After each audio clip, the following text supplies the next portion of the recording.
بسم اللہ الرحمن الرحیم نحمدہ ونصلی ونسلم علی رسولہ الکریم۔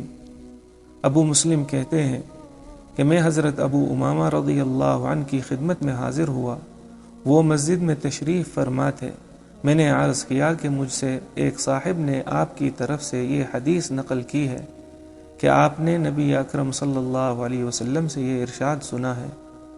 جو شخص اچھی طرح وضو کرے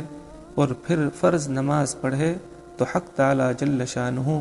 اس دن وہ گناہ جو چلنے سے ہوئے ہوں اور وہ گناہ جن کو اس کے ہاتھوں نے کیا ہو اور وہ گناہ جو اس کے کانوں سے صادر ہوئے ہوں اور وہ گناہ جن کو اس نے آنکھوں سے کیا ہو اور وہ گناہ جو اس کے دل میں پیدا ہوئے ہوں، سب کو معاف فرما دیتے ہیں۔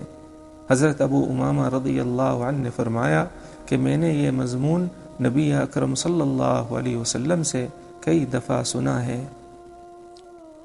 فائدے میں حضرت شیخ نور اللہ مرقدہ لکھتے ہیں، یہ مضمون بھی کئی صحابہ رضی اللہ عنہم سے نقل کیا گیا ہے،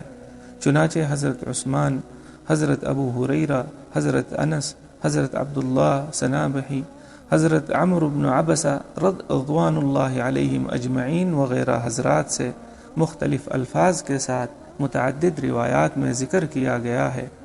اور جو حضرات اہل کشف ہوتے ہیں ان کو گناہوں کا زائل ہو جانا محسوس بھی ہو جاتا ہے۔ چنانچہ حضرت امام اعظم رحمۃ اللہ علیہ کا قصہ مشہور ہے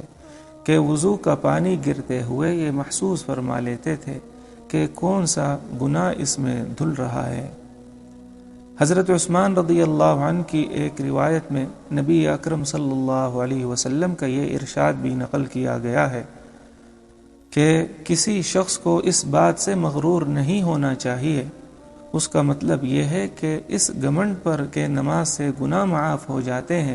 گناہوں پر جرأت نہیں کرنا چاہیے، اس لیے کہ ہم لوگوں کی نماز اور عبادات جیسی ہوتی ہیں، ان کو اگر حق تعالی جل شانہ اپنے لطف و کرم سے قبول فرما لے تو ان کا لطف احسان و انعام ہے، ورنہ ہماری عبادتوں کی حقیقت ہمیں خوب معلوم ہے۔ اگرچہ نماز کا یہ اثر ضروری ہے کہ اس سے گناہ معاف ہوتے ہیں، مگر ہماری نماز بھی اس قابل ہے، اس کا علم اللہ ہی کو ہے، اور دوسری بات یہ بھی ہے کہ اس وجہ سے گناہ کرنا کہ میرا مالک کریم ہے، معاف کرنے والا ہے، انتہائی بے غیرتی ہے۔ اس کی مثال تو ایسی ہوئی کہ کوئی شخص یوں کہے کہ اپنے ان بیٹوں سے جو فلاں کام کریں درگزر کرتا ہوں،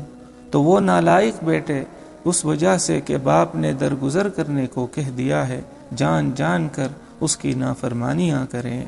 سبحانک اللہم و بحمدک، اشہد ان لا الہ الا انت، استغفرک و اتوب الیک۔